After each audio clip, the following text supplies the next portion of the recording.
এখন আমি আপনাদেরকে জিজ্ঞাসা করতে চাই, রাষ্ট্র ক্ষমতার সংসদ দামি নাকি আল্লাহর ঘর মসজিদ বেশি দামি? তাহলে রাষ্ট্র ভবন আর সংসদ ভবনে ঢোকার পারমিশন যারা পায় তারা যদি হয় সম্মানিত, আল্লাহর ঘর মসজিদ নবীজি হাদিস শরীফের মধ্যে বলেন পৃথিবীর সবচাইতে উত্তম জায়গা হলো মসজিদ। এই মসজিদে আসার পারমিশন যারা পাইল, তৌফিক যারা পাইল, তারা কি পৃথিবীর সবচাইতে বেশি দামি মানুষ না? তাদের চাইতে দামি মানুষ পৃথিবীর মধ্যে আর কেউ হতে পারে না। এজন্য আমাদের আল্লাহ রাব্বুল আলামিনের দরবারে সর্বদা শুকরিয়া আদায় করা দরকার। আল্লাহ তাআলা যে নিয়ামতগুলো আমাদেরকে দিয়েছেন, আল্লাহ রাব্বুল আলামিন পৃথিবীর শুরু থেকে আজ পর্যন্ত এই পৃথিবীতে পৃথিবীবাসীকে যতগুলো নিয়ামত দিয়েছেন তার মধ্যে শ্রেষ্ঠ দুইটা নিয়ামত হলো, একটা নিয়ামতের নাম হলো কুরআনুল কারীম, আর একটা নিয়ামত হলো মুহাম্মদুর রাসূলুল্লাহ সাল্লাল্লাহু আলাইহি ওয়াসাল্লাম। আল্লাহ রাব্বুল আলামিন কুরআনের মধ্যে ইরশাদ করেন 13 নম্বর পারা 17 নম্বর পৃষ্ঠা, হাফিজুল কুরআন শরীফের 13 নম্বর পারা 17 নম্বর পৃষ্ঠা, আল্লাহ তাআলা বলেন লা ইন শাকারতুম লা আযীদান্নাকুম ওয়া লা ইন কাফারতুম ইন্না আযাবি লাশাদীদ। আল্লাহ তাআলা বলেন যে আমার নিয়ামত পাইলো, নিয়ামত পাইয়া নিয়ামতের শুকরিয়া আদায় করলো, আমি আল্লাহ তার নিয়ামতকে বাড়াইয়া দিই। আর যে আমার নিয়ামত পাইলো, নিয়ামত পাইয়া নিয়ামতের শুকরিয়া আদায় করলো না, আমি আল্লাহ তার নিয়ামত তো বাড়াই না, বরং নিয়ামতটাকে ছিনাইয়া নেই। শুধু ছিনাইয়া নিয়ে ক্ষান্ত হই না, তাকে কঠিন আযাবের মধ্যে গ্রেফতার করি। ইন্না আযাবি লাশাদীদ। এই জন্য আমাদেরকে যে নিয়ামত আল্লাহ তাআলা দিয়েছেন, এই নিয়ামতের শুকরিয়া আদায় করা চাই। আল্লাহ তাআলা আমাদেরকে যে নিয়ামত দিয়েছেন, সর্বশ্রেষ্ঠ একটা নিয়ামতের নাম হলো মুহাম্মদুর রাসূলুল্লাহ সাল্লাল্লাহু আলাইহি ওয়াসাল্লাম। কেমন নবী তিনি, কেমন মানব তিনি! আল্লাহ রাব্বুল আলামিন পৃথিবী সৃষ্টি করেছেন, পৃথিবীর বয়স বেশি হয় নাই, মাত্র 7 থেকে 8 হাজার বছর বয়স হয়েছে পৃথিবীর।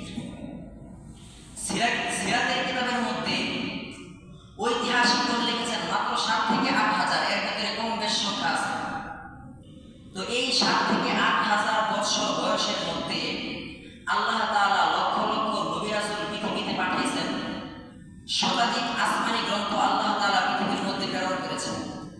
আল্লাহ তাআলা হযরত আদম আলাইহিস সালাতু ওয়াস সালামকে পৃথিবীতে পাঠিয়েছেন মানব জাতির হেদায়েতের জন্য।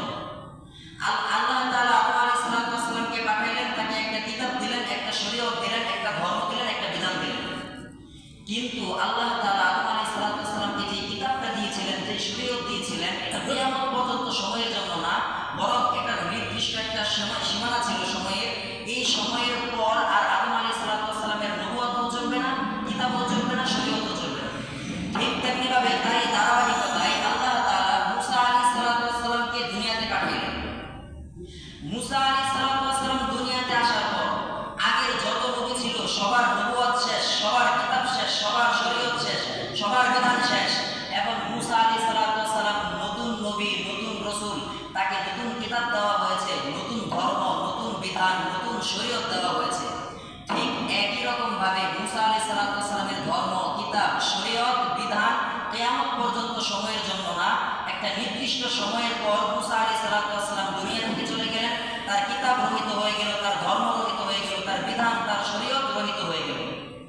ধারাবাহিকতায় আল্লাহ তাআলা ঈসা আলাইহিস সালাতু ওয়াস সালামকে প্রেরণ করলেন, দুনিয়ার বুকে নতুন কিতাব দিলেন, নতুন শরীয়ত দিলেন, নতুন ধর্ম দিলেন, নতুন বিধান দিলেন, নতুন ভাবে নবুয়ত দিলেন, রিসালাত দিলেন। কিন্তু এই নবুয়ত, এই রিসালাত, এই কিতাব, এই বিধান, এই ধর্ম, এই শরীয়ত কিয়ামত পর্যন্ত সময়ের জন্য নয়, বরং এটারও একটা নির্দিষ্ট সময়সীমা আল্লাহ তাআলা নির্ধারণ করে দিয়েছেন। এখন আমি আপনাদেরকে জিজ্ঞেস করতে চাই, তারই ধারাবাহিকতায় আল্লাহ রাব্বুল আলামিন জাহিলিয়াতের যুগে আরবের বুকে প্রেরণ করলেন নবী মুহাম্মদুর রাসূলুল্লাহ সাল্লাল্লাহু আলাইহি ওয়াসাল্লামকে। তিনি আসার পর আগের সমস্ত নবীর নবুয়ত শেষ, তিনি আসার পর আগের সমস্ত নবীর কিতাব শেষ, তিনি আসার পর আগের সমস্ত নবীর রিসালাত শেষ, তিনি আসার পর আগের সমস্ত নবীর শরীয়ত, বিধান, ধর্ম, কিতাব সব শেষ। মুহাম্মদুর রাসূলুল্লাহ সাল্লাল্লাহু আলাইহি ওয়াসাল্লামকে নতুন ভাবে নবুয়ত দিলেন, রিসালাত দিলেন, কিতাব দিলেন, ধর্ম দিলেন, বিধান দিলেন, শরীয়ত দিলেন। এই শরীয়ত, কিতাব, ধর্ম, বিধান, নবুয়তের সময়সীমা কতক্ষণ পর্যন্ত আর কতদিন পর্যন্ত? এর কোনো সময়সীমা আছে? আল্লাহ তাআলা লক্ষাধিক পয়গম্বর, প্রত্যেকটা পয়গম্বরকে সময়সীমা নির্ধারণ করে দিয়েছেন। তোমাদের পয়গম্বরগিরি কিয়ামত পর্যন্ত চলবে না, কিন্তু মুহাম্মদুর রাসূলুল্লাহ সাল্লাল্লাহু আলাইহি ওয়াসাল্লামকে এমন ভাবে শেষ নাই, এই রিসালাতের কোনো শেষ নাই, কিতাবের শেষ নাই। যতদিন আসমান থাকবে, যতদিন জমিন থাকবে, যতদিন আসমান জমিনের মাঝখানে সব জিনিসপত্র থাকবে, ততদিন পর্যন্ত আমার নবী মুহাম্মদুর রাসূলুল্লাহর নবুয়ত থাকবে, ততদিন পর্যন্ত আমার নবী মুহাম্মদুর রাসূলুল্লাহর আনিত কিতাব আল কুরআন থাকবে, ততদিন পর্যন্ত আমার নবী মুহাম্মদুর রাসূলুল্লাহর ধর্ম ইসলাম থাকবে, ততদিন পর্যন্ত আমার নবী মুহাম্মদুর রাসূলুল্লাহ যে বিধান দুনিয়াবাসীকে দিয়ে গিয়েছেন সেই বিধানই থাকবে। যতদিন পর্যন্ত সূর্য পূর্ব দিক থেকে উঠবে আর পশ্চিম দিকে ডুববে, ততদিন পর্যন্ত আমার নবীর নবুয়ত দিয়েই চলবে, আমার নবীর কুরআন থাকবে। এটা হলো একটা দিক। আল্লাহ তাআলা প্রত্যেক নবীকে সময় নির্ধারণ করে দিয়েছেন, আমার নবীকে সময় নির্ধারণ করে দেন নাই। আর একটা দিক হলো আল্লাহ রাব্বুল আলামিন আদম আলাইহিস সালাতু ওয়াস সালামকে প্রেরণ করলেন, লক্ষাধিক পয়গম্বর দুনিয়াতে প্রেরণ করলেন। শুধুমাত্র মুহাম্মদ রাসূলুল্লাহ সাল্লাল্লাহু আলাইহি সাল্লামকে যদি এক পাশে রাখি আর বাকি সমস্ত নবীকে এক পাশে রেখে যদি বলি যে এই সমস্ত লক্ষাধিক নবীদের মধ্য থেকে একজন নবী এমন দেখান যাকে আল্লাহ তাআলা গোটা বিশ্বের জন্য নবুয়ত দিয়ে পাঠিয়েছিলেন, এমন একজন নবীও খুঁজে পাবেন না। আল্লাহ রাব্বুল আলামিন মুসা আলাইহিস সালাতু ওয়াস সালামকে দুনিয়ার মধ্যে পাঠাইলেন। আল্লাহ তাআলা জানাই দিলেন, ও পয়গম্বর মুসা, গোটা দুনিয়ার জন্য তোমার নবুয়ত দিয়ে পাঠাই নাই, বরং তোমাকে একটা নির্দিষ্ট এলাকার জন্য নবুয়ত দিয়ে পাঠিয়েছি। আল্লাহ রাব্বুল আলামিন ঈসা আলাইহিস সালাতু ওয়াস সালামকে প্রেরণ করলেন। আল্লাহ রাব্বুল আলামিন জানাই দিলেন, ও পয়গম্বর ঈসা, তোমাকে আমি আল্লাহ প্রেরণ করেছি, গোটা বিশ্বের জন্য পাঠাই নাই, বরং তোমাকে আমি আল্লাহ নির্দিষ্ট একটা সীমানা দিয়ে পাঠাইছি। লক্ষাধিক পয়গম্বর আল্লাহ রাব্বুল আলামিন প্রেরণ করলেন, কোন পয়গম্বরকে আল্লাহ রাব্বুল আলামিন একটা এলাকার জন্য নবী বানাইয়া পাঠাইলেন, কোন পয়গম্বরকে আল্লাহ রাব্বুল আলামিন একটা রাষ্ট্রের জন্য নবী বানাইয়া পাঠাইলেন, কোন পয়গম্বরকে আল্লাহ রাব্বুল আলামিন একটা ফ্যামিলির জন্য, একটা পরিবারের জন্য, একটা বংশের জন্য নবী বানাইয়া পাঠাইলেন। এইবার দক্ষিণের মুসলমান আপনাদেরকে প্রশ্ন করতে চাই, আমার নবী মুহাম্মদুর রাসূলুল্লাহ সাল্লাল্লাহু আলাইহি ওয়াসাল্লাম কোন এলাকার নবী? আমার নবী মুহাম্মদুর রাসূলুল্লাহ সাল্লাল্লাহু আলাইহি ওয়াসাল্লাম কোন দেশের নবী? আমার নবী মুহাম্মদুর রাসূলুল্লাহ সাল্লাল্লাহু আলাইহি ওয়াসাল্লাম কোন রাষ্ট্রের নবী? না মুসলমান না, আমার নবী মুহাম্মদুর রাসূলুল্লাহ সাল্লাল্লাহু আলাইহি ওয়াসাল্লামের জন্ম হয়তো সৌদি আরবের মধ্যে হতে পারে, আমার নবী মুহাম্মদুর রাসূলুল্লাহ ঘুমিয়ে থাকতে পারে মদিনায়, কিন্তু আমার নবী যেমন মক্কা মদিনার নবী, আমার নবী বাংলাদেশের জন্য নবী, আমার নবী যেমন সৌদি আরবের জন্য নবী, ভারত উপমহাদেশের জন্য নবী। আল্লাহ রাব্বুল আলামিন কোরআনের মধ্যে বলেন, হাদিসে কুরআন শরীফের 17 নম্বর পারা 10 নম্বর পৃষ্ঠা 6 নম্বর লাইন, সূরাতুল আম্বিয়া 107 নম্বর আয়াত, আল্লাহ রাব্বুল আলামিন বলেন, ওয়া মা আরসালনাকা ইল্লা রাহমাতাল লিল আলামিন। ও নবী মুহাম্মদ, আমি আল্লাহ রাব্বুল আলামিন আপনাকে দুনিয়ার মধ্যে পাঠাইছি জগৎ সমূহের জন্য রহমত বানাইয়া পাঠাইয়া। শুধুমাত্র এই বাংলাদেশ, ভারত, পাকিস্তান আর সৌদি আরবের জন্য নবী না, গোটা পৃথিবীর জন্য নবী। শুধুমাত্র পৃথিবীর জন্য নবী না, আল্লাহ রাব্বুল আলামিন যা কিছু সৃষ্টি করেছেন সমস্ত কিছুর জন্য মুহাম্মদুর রাসূলুল্লাহ নবী।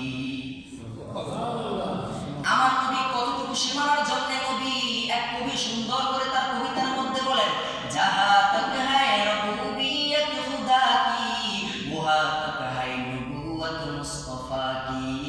যে সীমানার মধ্যে আমার আল্লাহর আল্লাহগিরি চলে, ওই সীমানার মধ্যে আমার নবীর নবীগিরি চলে। যে সীমানার মধ্যে আমার আল্লাহ ক্ষমতা দেখাইতে পারে, ওই সীমানার মধ্যে আমার নবীর নবুওয়াত চলে।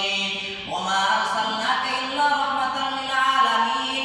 এই আয়াতের তাফসীরের মধ্যে যত তাফসীরের কিতাব আছে সমস্ত তাফসীরের কিতাব পড়লে পাইবেন মুফাসসিরিনে কেরাম এই আয়াতের তাফসীর লেখেন, আমার নবী কোন জায়গার জন্য রহমত, কাদের জন্য রহমত। মুফাসসিরিনে কেরাম লিখেন, আমার নবী শুধুমাত্র মুমিনদের জন্য রহমত, বিষয়টা এমন না। আমার নবী যেমন মুমিনদের জন্য রহমত, আমার নবী কাফেরদের জন্য রহমত। আমার নবী যেমন মুমিনদের জন্য রহমত, আমার নবী ইহুদি খ্রিস্টানদের জন্য রহমত। যে সমস্ত বৌদ্ধরা মায়ানমারে মুসলমানদের শরীর থেকে রক্ত ঝরায়, আমার নবী তাদের জন্য রহমত, এটাই বাস্তব কথা। যে সমস্ত হিন্দুরা ভারতের গুজরাটে মুসলমানদের রক্ত ঝরায়, আমার নবী তাদের জন্য রহমত, এটাই বাস্তব কথা। যে সমস্ত হিন্দুরা কোরআনের একাধিক আয়াত মুছে ফেলার ষড়যন্ত্র করে, আমার নবী তাদের জন্য রহমত, এটা হলো আমার নবীর একটা বৈশিষ্ট্য। আমার নবী কেমন একজন মানব, আল্লাহ রাব্বুল আলামিন পাঠাইয়া বললেন, ও নবী আমি আপনাকে জগৎ সমূহের জন্য রহমত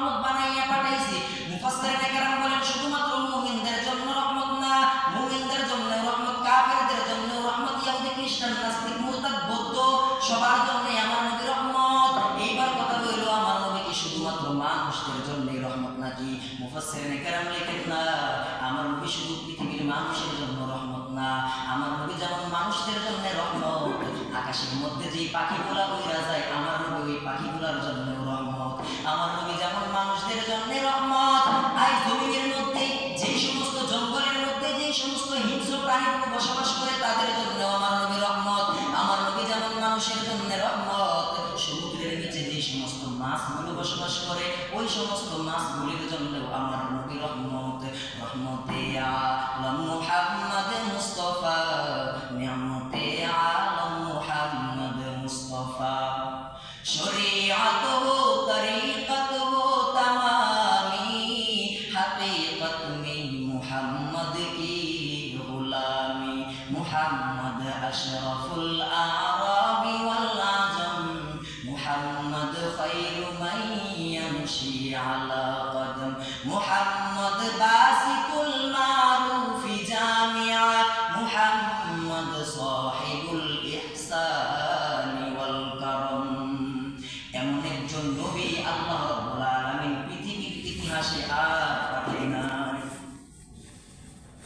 কেমন নবী ছিলেন মুহাম্মদুর রাসূলুল্লাহ সাল্লাল্লাহু আলাইহি ওয়াসাল্লাম, কেমন ভালোবাসতেন উম্মতদেরকে আমার নবী মুহাম্মদুর রাসূলুল্লাহ সাল্লাল্লাহু আলাইহি ওয়াসাল্লাম। হাদিস শরীফের পাতা উল্টাইলে দেখা যায় আমার নবী উম্মতদেরকে কেমন ভালোবাসতেন। বুখারী শরীফের 4781 নম্বর হাদিস, বুখারী শরীফের 4781 নম্বর হাদিস, হযরত আবু হুরায়রা রাদিয়াল্লাহু তাআলা আনহু বলেন, আন আবি হুরায়রা রাদিয়াল্লাহু তাআলা আনহু قال قال رسول الله صلى الله عليه وسلم ما من مؤمن الا وانا اولى الناس به في الدنيا والاخره।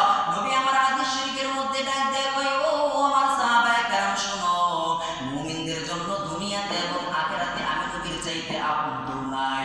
মুমিনদের জন্য দুনিয়াতে এবং আখিরাতে আমি নবীর চাইতে আপন কেউ নাই। এই কথা বলার পর আমার নবী কুরআন থেকে দলিল দেয়। নবী আমার ডাক দেয় কই, ইন শিতুম, যদি তোমরা চাও, ইকরাউ আন-নাবিয়্যু আওলা বিল মুমিনিনা মিন আনফুসিহিম।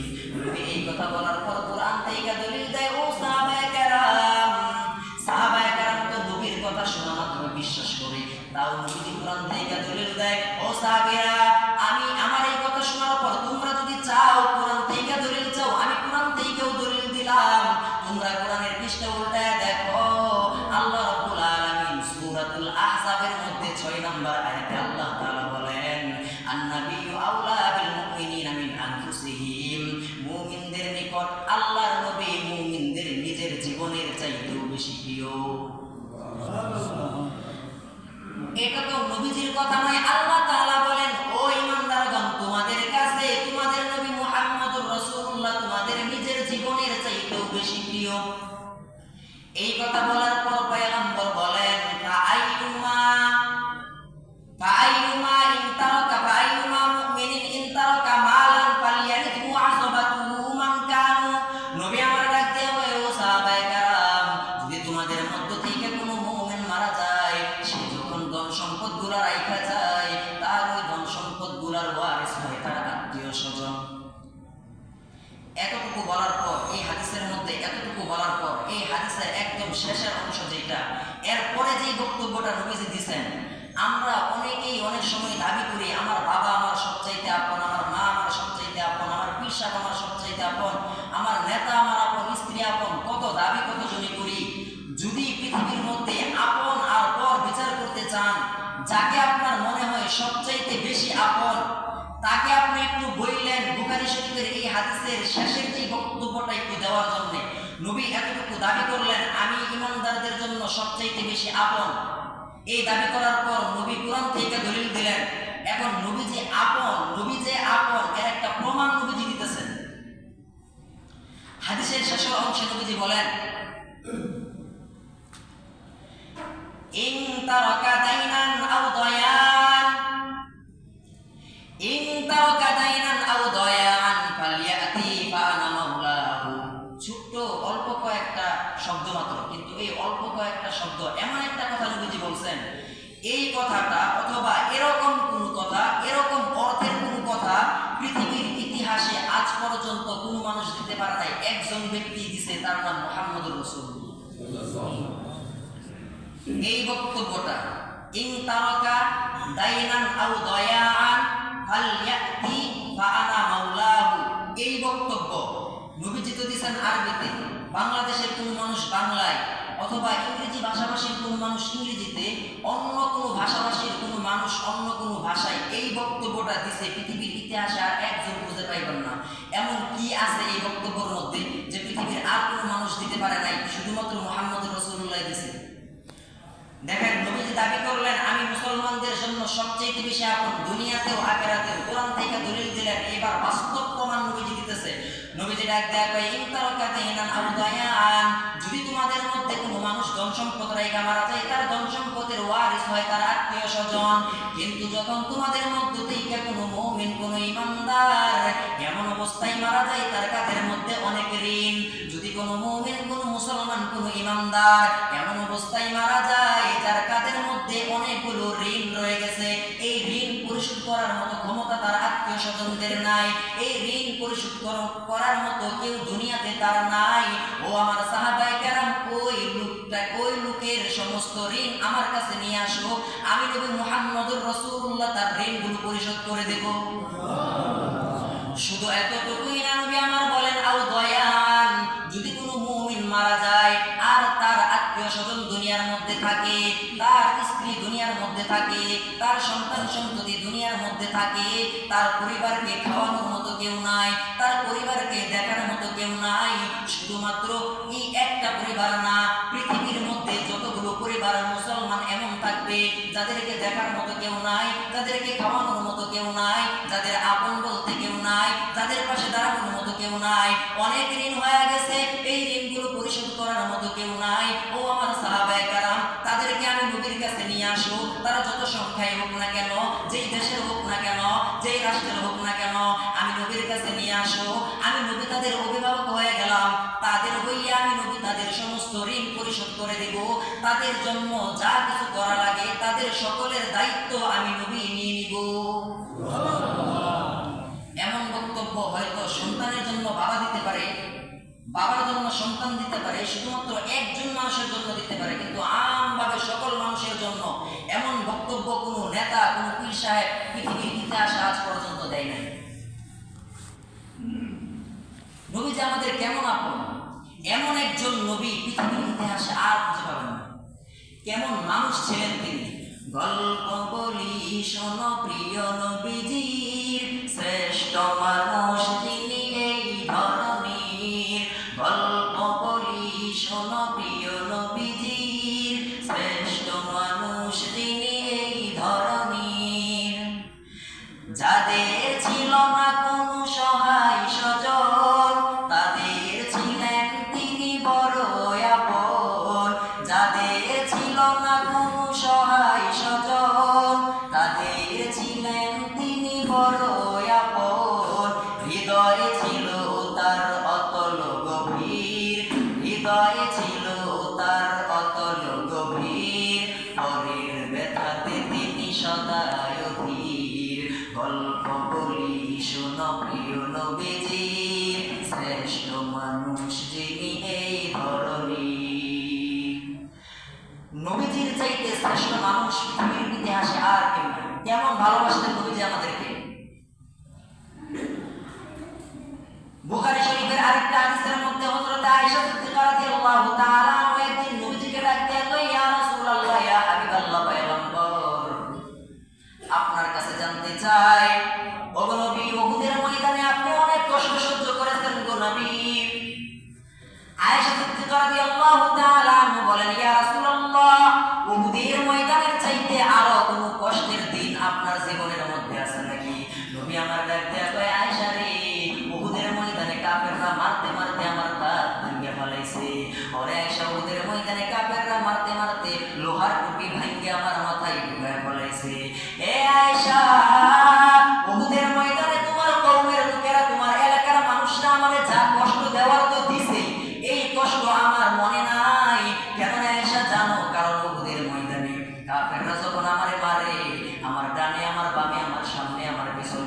ওই ময়দানের মধ্যে শত শত সাহাবায়ে কেরাম ছিল। আমি নবী মার খাই কিন্তু আমার আপন মানুষ আমার কাছে ছিল, এটা আমার একটা সান্ত্বনা ছিল রে আয়েশা। কিন্তু আয়েশা রে, এমন একটা দিন আমি নবীর জীবনের মধ্যে আছে, কিন্তু আয়েশা রে, এমন একটা সময় আমার জীবনের মধ্যে অতিবাহিত হয়েছে যে সময়ের দুঃখ আমি কার কাছে বলতে পারি নাই, যে সময়ের কষ্ট আমি আজও পর্যন্ত বলতে পারি না।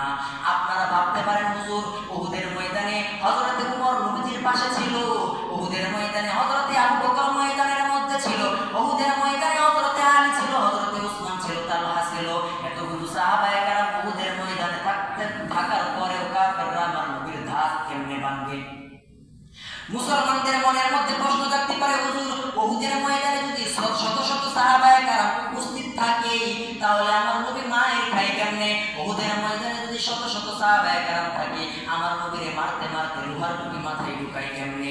কারণ উহুদের ময়দানের এমন একটা অবস্থা পরিস্থিতি ছিল, হাদিস শরীফের মধ্যে আসছে, হযরতে আনাস রাদিয়াল্লাহু তাআলা বলেন উহুদের ময়দানের পরিস্থিতিটা এমন ছিল, সাহাবায়ে কেরাম নবীরে হারায় ফেলাইছে, নবীজি কোথায়? উমর নবীকে খুঁজে নবীর সন্ধান পায় না, আবু বকর নবীকে খুঁজে নবীর সন্ধান পায় না, উসমান নবীকে খুঁজে নবীর সন্ধান পায় না। সাহাবায়ে কেরাম পাগলের মতো উহুদের ময়দানে নবীজিকে তালাশ করে নবীর সন্ধান কোথাও পাওয়া যায় না।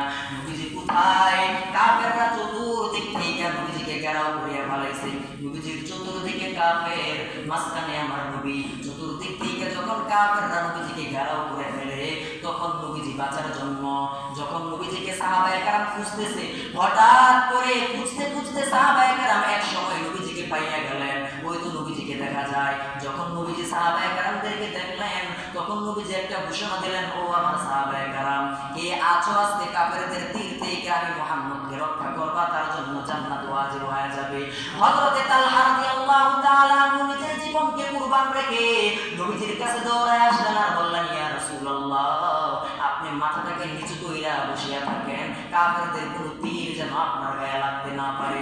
হযরতে তালহা রাদিয়াল্লাহু তাআলা আনহু ওই দিন কাফেররা ডান দিক থেকে তীর মারে, হযরতে তালহা রাদিয়াল্লাহু তাআলা আনহু ডান দিকে গিয়ে দাঁড়ায়, কাফেররা বাম দিক থেকে তীর মারে, তালহা বাম দিকে গিয়ে দাঁড়ায়, কাফেররা সামনে থেকে তীর মারে, তালহা সামনে গিয়ে দাঁড়ায়, কাফেররা পিছন দিক থেকে তীর মারে, তালহা পিছন দিকে গিয়ে দাঁড়ায়। এভাবে যেই দিক থেকেই তীর আসে তালহা ওই দিকে যায়, যায় তালহা কাফেরদের তীরগুলো নিজের শরীরের মধ্যে নিয়ে নেয়। যুদ্ধ যখন শেষ হয়ে যায় সাহাবায়ে কেরাম বলেন, হযরতে আনাস রাদিয়াল্লাহু তাআলা আনহু বলেন, যুদ্ধ যখন শেষ হয়ে যায় তালহার লাশটা যখন আমাদের সামনে আসে, তালহার শরীরের মধ্যে আমরা গণনা করলাম 70 থেকে 80টা তীর তালহার শরীরের মধ্যে পাওয়া গেছে। যে 70 থেকে 80টা তীর কাফেররা আমার নবীর শরীরের মধ্যে নিক্ষেপ করেছিল। আরে উহুদের ইতিহাস এমন একটা ইতিহাস ছিল, উহুদের ময়দান এমন একটা ময়দান ছিল, সাহাবায়ে কেরাম দিশেহারা হয়ে গিয়েছিলেন।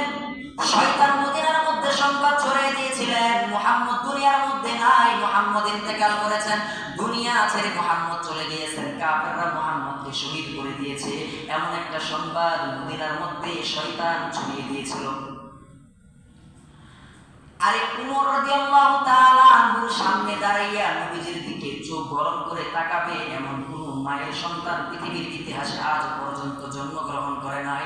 আবু বকরের সামনে দাঁড়াইয়া নবীজির দিকে চোখ গরম করে তাকাবে এমন কোন সন্তান পৃথিবীর বুকে আজ পর্যন্ত জন্মগ্রহণ করে নাই।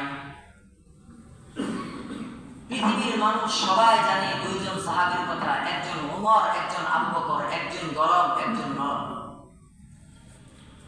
বলেন তো গরম সাহাবীর নাম কি? একটু আওয়াজ দিয়ে বলেন। গরম সাহাবীর নাম কি? ওমর। গরম সাহাবীর নাম ওমর। মুহূর্তের মধ্যেই মেজাজ গরম হয়ে যায়, তো কি থেকে কি করতেন বলতে পারতেন না। আর নরম সাহাবীর নাম আবু বকর। নবীজিকে গরম সাহাবী আর নরম সাহাবী কেমন ভালোবাসতেন। আমি এটা বলতেছি কেন, উহুদের ময়দানে প্রশ্ন থাকতে পারে, উহুদের ময়দানে ওমর আর আবু বকর থাকার পরে আমার নবীজিকে কাফেররা মারে কিভাবে সম্ভব? আরে উমরের সামনে দাঁড়াইয়া নবীজিকে মারবে তো দূরের কথা, নবীজির দিকে চোখ গরম করে তাকাবে এমন সাহস কারো ছিল না। আবু বকরের সামনে দাঁড়াইয়া নবীজিকে মারবে দূরের কথা, নবীজির দিকে চোখ গরম করে তাকাবে এমন সাহস কারো ছিল না। কেমন ভালোবাসতেন উমর আর আবু বকর নবীজিকে। আমি শুধু নরম সাহাবীর একটা ঘটনা বলি, আর গরম সাহাবী কেমন হতে পারে সেটা অনুমান করে নেবেন। একটা কিতাব আছে ফিদাকা ইয়া রাসূলুল্লাহ, কিতাবের নাম, অনেক যুবক ভাইরা হয়তো পড়ছেন, কিতাবটা বাংলা ভাষায় লেখা। কিতাবের নাম ফিদাকা ইয়া রাসূলুল্লাহ। এই কিতাবের মধ্যে একটা ঘটনা লেখছে, হযরতে আবু বকর সিদ্দিক রাদিয়াল্লাহু তাআলা আনহু তার পিতার সঙ্গে এক জায়গায় দাঁড়াইছিলেন। তখনও আবু বকরের পিতা মুসলমান হন নাই। আবু বকরের পিতা আর আবু বকর একসাথে দাঁড়ায় আছে। আবু বকরের পিতা কিছু মানুষদের সাথে গল্প করতেছে আর আবু বকর পাশে দাঁড়ায় আছে। তো কথায় কথা আসে, এক কথা দুই কথা বলতে বলতে আবু বকরের পিতা যখন কথা বলতেছে, কথার মাঝখানে নবীজির একটা প্রসঙ্গ চলে আসছে। আবু বকরের পিতা তখনও পর্যন্ত মুসলমান হন নাই। তো নবীজির সম্পর্কে কথা বলতে গিয়ে নবীজির আদব রক্ষা করতে পারে নাই, নবীজির ব্যাপারে একটা কটুবাক্য ব্যবহার করে ফেলেছে। আবু বকরের পিতা মুরব্বী মানুষ, বৃদ্ধ মানুষ, ঠিকমতো চলাফেরা করতে পারে না, বয়স্ক মানুষ। আবু বকরের পিতা যেই মাত্রই নবীজির সম্পর্কে একটা কটুবাক্য ব্যবহার করলেন, আবু বকর যেই নরম মানুষ, কোনোদিন কারো গায়ে হাত তোলে নাই, কোনোদিন কাউকে কষ্ট দেওয়ার কথা বলে নাই, সঙ্গে সঙ্গে আবু বকরের মেজাজ গরম হয়ে গেল। আর সঙ্গে সঙ্গে আবু বকর তার পিতাকে এত জোরে একটা চোর দিলেন, তার পিতা জমিনের মধ্যে পড়ে গেলেন আর অবাক হয়ে গেলেন, হাই হাই, আমার এই সন্তান যাকে ছোট্ট থেকে আমি লালন পালন করে বড় করলাম, খাওয়ায় দাওয়ায় বড় করলাম, সেই সন্তান আজকে বৃদ্ধ বাবার গায়ে হাত তুললো, চোর মেরে আমাকে জমিনের মধ্যে ফেলে দিল। অবাক দৃষ্টিতে আবু বকরের পিতা আবু বকরের দিকে তাকায় আছে। এই সন্তান যাকে আমি খাওয়াইয়া বড় করলাম, লালন পালন করলাম এত কষ্ট করে, সে আজকে আমাকে বৃদ্ধ একটা বাবাকে, বৃদ্ধ একটা মানুষকে চোর মেরে জমিনের মধ্যে ফেলে দিল। আবু বকরের বাবা অবাক দৃষ্টিতে আবু বকরের দিকে তাকায় আছে। আবু বকর ডাক দিয়া কয়, আব্বা জান, অবাক দৃষ্টিতে তাকায় থাকার মতো কিছুই নাই। আজকে আমার হাতটা খালি, আমার হাতের মধ্যে কোনো তলোয়ার তরবারি নাই। ওরে আব্বা, যদি আমার হাতের মধ্যে একটা তরবারি থাকতো, আমি আপনাকে শুধু চর দিয়া জমিনের মধ্যে পালাইছি। আমার নবীর ব্যাপারে আপনি কটূক্তি করছেন। আমার হাতের মধ্যে তরবারি থাকলে আমি আবু বকর এক কূপে আপনার কল্লাটা ফলাইয়া দিতাম। বাবার ভালোবাসা রবে অন্তরে, মায়ের ভালোবাসা পাবে রে ঠাই, তবে নবীর ভালোবাসার সাথে পৃথিবীর কোনো কিছুর তুলনা নাই। বাবার ভালোবাসা রবে অন্তরে, মায়ের ভালোবাসাও পাবে রে ঠাই, তবে নবীর ভালোবাসার সাথে পৃথিবীর কোনো কিছুর তুলনা নাই। আমি হতে পারি গুনাহগার, পারি না মানতে, তবু নবীজির জীবনী চাই আমি জানতে।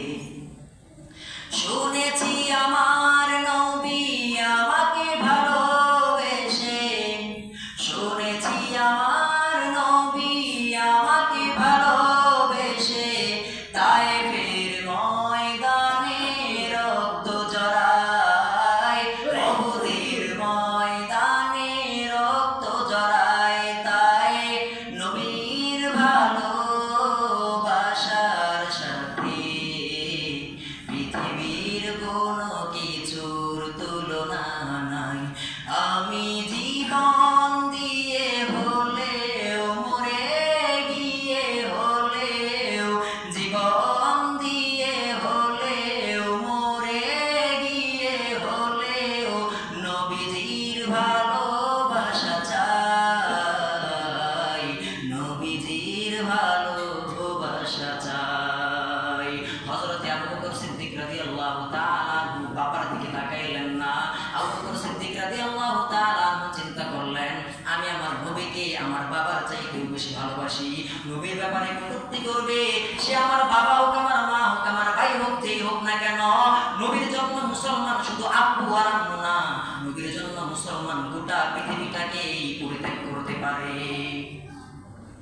বুখারী শরীফের 7 নম্বর হাদিস, আল্লাহর নবী মুহাম্মদুর রাসূলুল্লাহ সাল্লাল্লাহু আলাইহি ওয়াসাল্লাম বলেন, লা ইউমিনু আহাদুকুম হাত্তা আকুনা বলেন, ও ইমানদাররা, ও মুসলমান, ও আমার উম্মতের দল, তোমাদের মধ্যে কেউ ততক্ষণ পর্যন্ত মুমিন হইতে পারবে না, তোমাদের মধ্যে কেউ ততক্ষণ পর্যন্ত ইমানদার হইতে পারবে না যতক্ষণ পর্যন্ত সে তার পরিবার পরিজন, আত্মীয় স্বজন এবং দুনিয়ার সমস্ত মানুষের চাইতে আমি নবীকে বেশি ভালোবাসবে। এই হাদিসের মধ্যে নবীজি পরিবার পরিজনের কথা বলছেন, সন্তান সন্ততি স্ত্রীর কথা বললেন। আরেক হাদিসের মধ্যে নবীজি বলেন, হযরতে ইবনে হিশাম রাদিয়াল্লাহু তাআলা বলেন, আমরা কয়েকজন নবীজির সঙ্গে ছিলাম, ওয়া হুয়া আখিযুম বিয়াদি উমর ইবনুল খাত্তাব, আর নবীজি এভাবে উমরের হাতের মধ্যে ধরে রাখলেন, নবীজি এভাবে উমরের হাতের মধ্যে ধরে হাঁটতেছিলেন, আর আমরা কয়েকজন উমরের সাথে ছিলাম। হঠাৎ করে উমর বলে উঠলেন, ইয়া রাসূলুল্লাহ, লা আনতা আহাব্বু ইলাইয়া মিন কুল্লি শাইইন ইল্লা মিন নাফসি। উমর ডাক দিয়া কয়, ইয়া রাসূলুল্লাহ, আমি আপনাকে পৃথিবীর যা কিছু আছে সব কিছু চাইতে বেশি ভালোবাসি, তবে আমার নিজের জীবনের চাইতে বেশি না। উমর রাদিয়াল্লাহু তাআলা আনহু নবীজিকে বলতেছেন, ইয়া রাসূলুল্লাহ, পৃথিবীতে যা কিছু আছে সবচাইতে বেশি আমি আপনাকে ভালোবাসি, তবে আমার জীবনের পরে সবচেয়ে বেশি আমি আমার জীবনকে ভালোবাসি, তারপরে পৃথিবীতে যা কিছু আছে এর মধ্যে সবচেয়ে বেশি আপনাকে ভালোবাসি। فقال رسول الله صلى الله عليه وسلم, لا والذي نفسي بيده حتى أكون أحب إليك من نفسك। নবী আমার ডাক দেয়া কয়, ও উমর, তুমি এখনো পর্যন্ত মুমিন হইতে পারো নাই, ও উমর, এখনো পর্যন্ত তুমি ইমানদার হইতে পারো নাই। উমর রে, যতক্ষণ পর্যন্ত তুমি তোমার নিজের জীবনের চাইতেও আমি মুহাম্মদকে বেশি ভালো না বাসবা, ততক্ষণ পর্যন্ত তুমি ইমানদার হইতে পারবা না। উমর রাদিয়াল্লাহু তাআলা আনহু আর কোনো চিন্তা করলেন না, উমর রাদিয়াল্লাহু তাআলা আনহু ভাবারও সময়টা নিলেন না। উমর রাদিয়াল্লাহু তাআলা আনহু ডাক দেয়া কয়, ইন্নাহু ইন আল-আন, ও নবী, এই মুহূর্ত থেকে, এখন থেকে, লা আনতা আহাব্বা ইলাইয়া মিন নাফসি, ও নবী, এই মুহূর্ত থেকে, এখন থেকে আপনি আমি উমরের নিজের জীবনের চাইতেও বেশি আপন হয়ে গেলেন। নবী আমার ডাক দেয়া কয়, ইয়া উমর, আল-আন, ও উমর, এই মুহূর্তে তুমি ইমানদার হয়ে গিয়েছো। তাহলে নবীজিকে নিজের জীবনের চাইতেও যখন বেশি ভালোবাসতে পারবো, তখনই কেবলমাত্র ইমানদার আর মুমিন হওয়া সম্ভব। এর ছাড়া যতই ইমানদার হওয়ার দাবি করেন, ইমানদার হওয়া সম্ভব না। দাবি এক জিনিস আর বাস্তবতা আর এক জিনিস। এখন যদি আমি জিজ্ঞেস করি আপনাদের মধ্যে কে কে ইমানদার, সবাই হাত উঁচা কইরা দেখায় বলবে আমরা সবাই ইমানদার, কিন্তু বাস্তবতা কতটুকু? মসজিদের মাইকে যখন 5 ওয়াক্ত নামাজের জন্য আজান হয়, বাজারগুলোর মধ্যে দোকান খোলা, অথচ আমার নবী ডাক দেয়া কয়, আজান হওয়ার পরে দোকানগুলো আর খুইলা রাখো না। আমার নবী ডাক দেয়া কয়, নামাজ কাজা কইরো না। আমরা নবীর আশিক দাবি করি, কিন্তু নামাজের সময় দোকান বন্ধ কইরা মসজিদে আসতে পারি না। আজকে যদি জিজ্ঞেস করি, ও ভাই, নবীর আশিক কে কে, একটু হাত তুইলা দেখাও, সবাই হাত তুইলা দেখাই যে আমি নবীর আশিক। যদি জিজ্ঞেস করি, ভাই দাড়িটারে কেন রাখেন না? কই রাখতে পারি না। কেন? কই বিভিন্ন ঝামেলা দেখাই, অজুহাত দেখাই। যদি আপনার কাছে আপনার অজুহাতই দামি হয় নবীর কথার চাইতে, তাহলে আপনি আশিকে রাসূল কেমনে হইলেন? যদি আপনার অজুহাত, আপনার দুনিয়াগিরি, আপনার স্মার্ট থাকতে হয়, দাড়ি রাখলে আপনার স্মার্টনেস চলে যাবে, দাড়ি রাখলে আপনার চেহারা খারাপ হয়ে যাবে, এটাই যদি আপনার কাছে বেশি প্রিয় হয়, তার মানে নবীজি আপনার কাছে বেশি প্রিয় না। এই জন্য নবীর ভালোবাসার দাবি যদি অন্তরের মধ্যে থাকে, পায়ে হাত রেখে বলবো, আজকে থেকে নামাজ কাজা করবেন না, আজকে থেকে দাড়িটারে আর কামাইবেন না। তবে আপনাদেরকে বলি, যদি দাড়ি কামাইতে মনেই চাই, তাহলে দাড়িটারে কামাইয়েন, নিষেধ করি না। কিন্তু যখন দাড়ির মধ্যে খুর লাগাইবেন, তখন মনে মনে চোখ দুইটা বন্ধ কইরা মনে মনে চিন্তা করবেন। নবী আয়েশা সিদ্দিকা রাদিয়াল্লাহু তাআলা আনহারে ডাক দিয়া কই, ও আয়েশা, এই উহুদের ময়দানের চাইতেও আমার জীবনে আরেকটা দিন আছে, যেই দিন আমার পাশে কেউ ছিল না। যখন আমি মক্কার মধ্যে কাফেরদেরকে দিনের দাওয়াত দেই, ইসলামের দাওয়াত দেই, মক্কার মানুষ আমি নবী মুহাম্মদের দাওয়াত কবুল করে না। আমি ভাবলাম মক্কার মানুষ হয়তো বা আমার দাওয়াত কবুল করবে না। আমি দাওয়াত নিয়ে আমার নানার বাড়ি এলাকা তায়েফের মধ্যে যাই, তায়েফের মানুষগুলো মনে হয় আমার দাওয়াতকে কবুল করবে। নবী আমার তার এক সাহাবীকে নিয়ে তায়েফের ময়দানে গেলেন।